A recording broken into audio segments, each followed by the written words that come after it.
বেলালের শরীরে চালাতে যাবে বেলাল ছাড়া কলমা না কলমা ছাড়বো না।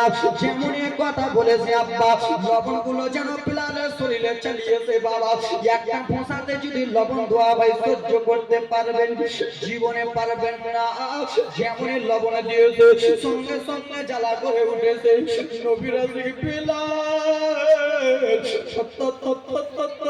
বেলাল করে যেন কেঁপে যায়, হাতগুলো যেন কাঁপতেছে বাবা, বডি গুলো যেন কাঁপতেছে রে বাবা। আর বেলালের সহ্য হয় না, বেলাল কান্দিয়া যায় কান্দিয়া যায়।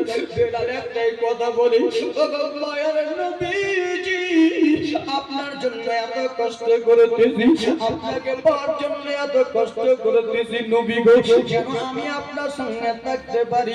এই বলে বলে কেন্দে উমাইয়া বলল, বেলাল এত কষ্ট দিলাম হলো না বাবা, সেই ঘায়ের উপরে আবার আবার যেন মার চালা হয় বাবা, আবার যেন আঘাত করা হয়। বেলালের একটাই দোষ, বেলাল কলমা পড়েছে, বেলাল ইসলাম গ্রহণ করেছে। আর বেলাল সহ্য করতে পারে না। বেলাল কেন করে এক রাতে বসে বসে নবী নবী নবী নবী বলে কান্দে, আলামিন আলামিন বলে কান্দে ব্রাদার মুসলমান।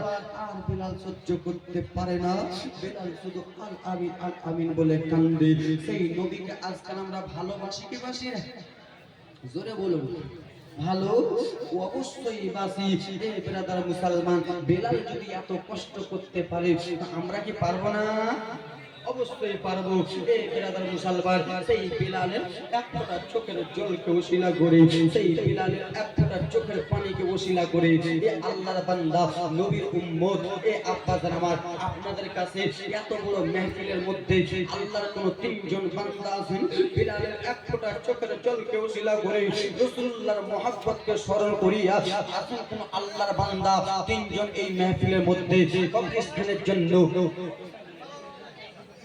জন্য এই ব্রাদার মুসলমান ঈদগাহের জন্য আসলে কোন আল্লাহর বান্দা এই মেহফিলের মধ্যে তিনজন আল্লাহ